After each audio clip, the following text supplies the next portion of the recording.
Hello friends, আসসালামু আলাইকুম। তো আজকে চলে আসছে আপনাদেরকে বোরহানি রেসিপিটা দেখানোর জন্য। মাংসের রেসিপি তো অনেক দেখা হলো, বা কুরবানি উপলক্ষে অনেক মাংসের রেসিপির ভিডিও দেখেছেন হয়তো, কিন্তু বোরহানি রেসিপিটাও দেখে নেন, কারণ মাংসটা তো খেয়ে হজম করতে হবে আপনাদের, এবং এটা আপনাদের অনেক বেশি প্রশান্ত করবে ঈদের দিনে বা ঈদের পরবর্তী সময়ে। কারণ এই বোরহানিটা আপনার মাংসটাকে হজম করতে খুব বেশি হেল্পফুল, এবং যেহেতু এটা বাসায় তৈরি করা বা হোমমেড বোরহানি, এটা খেতে অসম্ভব টেস্টি এবং স্বাস্থ্যকর। তো চলুন রেসিপিটা দেখে নেওয়া যাক। প্রথমে আমি এখানে হাফ কেজি টক দই নিয়েছি। মেজারমেন্টটা আপনারা অবশ্যই খেয়াল রাখবেন। একটা হ্যান্ড হুইস্কের সাহায্যে আমি টক দইটাকে একটু ফেটিয়ে নিচ্ছি। আপনারা কাঁটা চামচের সাহায্যে এটা করতে পারেন, যাদের বাসায় হ্যান্ড হুইস্ক নেই।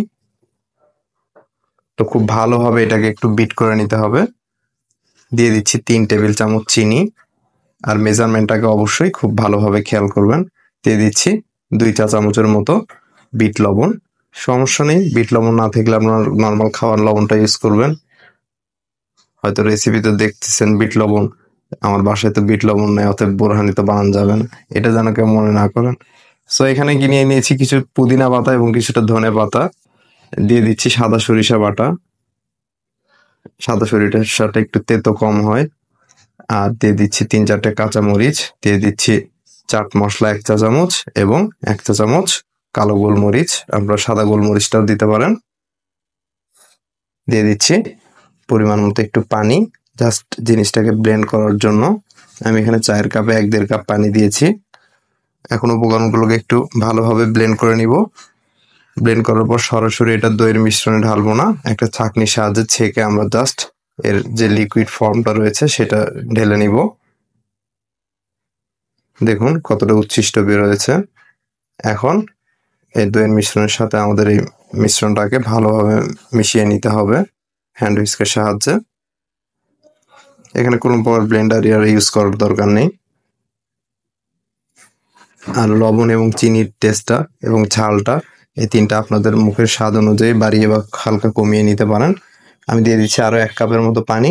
মোটামুটি হাফ কেজি দইয়ে বোরহানির জন্য আপনাকে হাফ লিটারের মতো পানি ইউজ করতে হবে। আপনি চাইলে ঘনত্বটা আরো কিছুটা বাড়িয়ে বা কমিয়ে ইউজ করতে পারেন আপনার পছন্দ মতো। দিয়ে দিচ্ছি সামান্য কিছুটা লেবুর রস। আমি এখানে একটা ছোট লেবুর 2 ফালি রস চিপে দিয়েছি এখানে। আর একটা উপাদান আমি দিতে ভুলে গিয়েছিলাম, সেটা হচ্ছে জিরার গুঁড়া।